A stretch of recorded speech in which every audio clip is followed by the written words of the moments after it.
He also spoke with the president of the Palestinian Authority for the first time since the war began.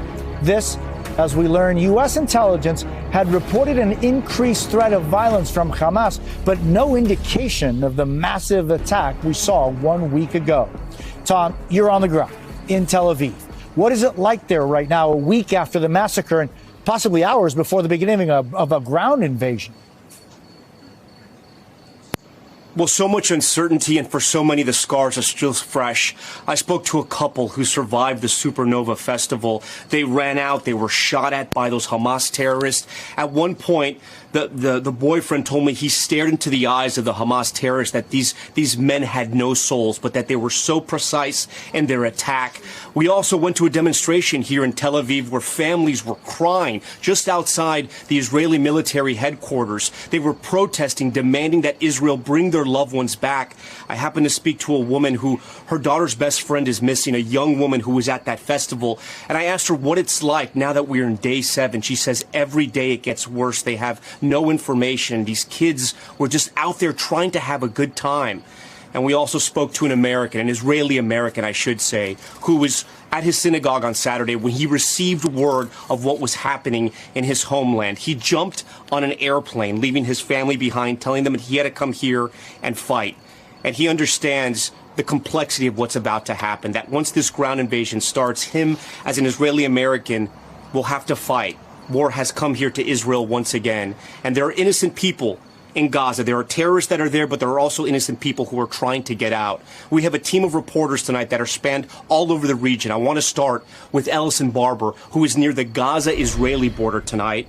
And Ellison has been reporting for us for several days in this region. Ellison, I know I was speaking to you earlier tonight. It's been somewhat quiet, but talk to us about the tension, because we know at any moment this ground invasion could start.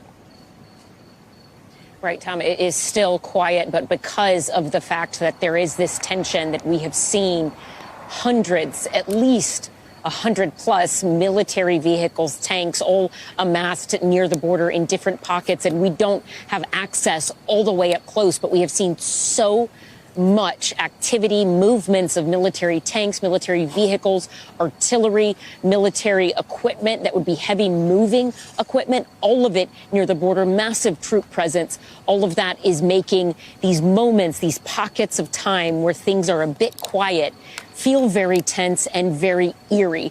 We have heard throughout the evening booms of artillery in the distance. We have seen at different points missiles coming from Israel headed towards Gaza, but that has not happened for hours. Right now, it is relatively quiet. The only noise we have heard in the last 45 minutes is the sound of drones and fighter jets overhead. There is no doubt there is a massive presence here. Israeli troops, Israeli forces, they are poised to launch some sort of ground assault at any minute. They definitely have all of the equipment there. Again, we have seen it firsthand as it has rolled by us, just tanks after tanks over the last few days, full of Israeli troops armed, headed towards Gaza. But for now, it is quiet. We are waiting to see what might happen. There are no civilians in this area.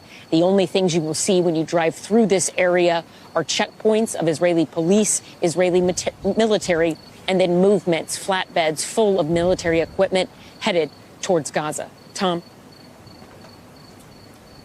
And Ellison, we were out there earlier tonight, and we saw everywhere you look, there are troops stationed on Israel's border with Gaza. I do want to ask you, we know there will be millions of Palestinians that are going to get caught up in the crossfire if they are not allowed to evacuate out of Gaza. But we also know there are several Palestinian Americans, and there are American hostages right now being held by the Hamas terrorists. What is being done to get those Americans out?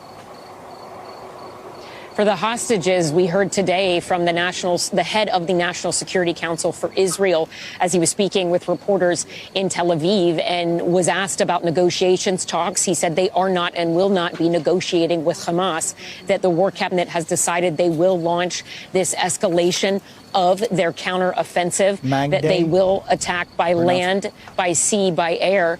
They are not having talks and negotiations to get those hostages out. There are believed to be at least 100 people still being held inside of Gaza by Hamas militants, among them children.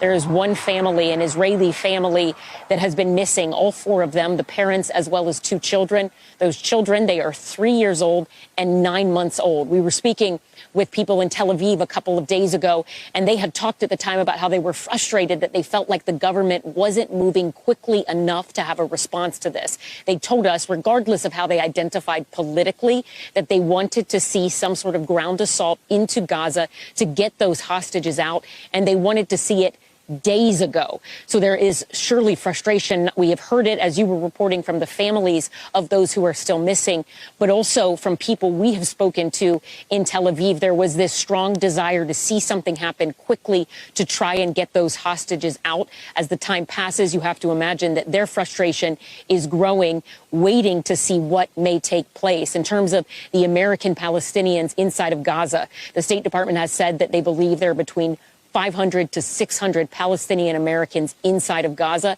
They have told them to try to get as close as they can to that Rafah crossing, the sole land crossing that doesn't lead into Israeli territory, that goes into Egypt. It is not open right now, but they told them to get near it because if it were to open, they believe there would be little notice and that it would only be open for a short period of time. At various moments today, Tom, we had reporting that the U.S. was talking with Israel, with Egypt and Jordan about that border being open. It did not happen. People are still stuck there waiting. Palestinian Americans, not to mention the massive amount of people, the 1.1 million people that are in the area where the IDF has said they need to evacuate and move south past the Gaza River. It is very difficult to move within Gaza right now, in part, as you mentioned, because they have no fuel. The sole power plant is out of fuel. There are constant attacks. We saw convoys hit on Friday that were carrying civilians headed towards the border.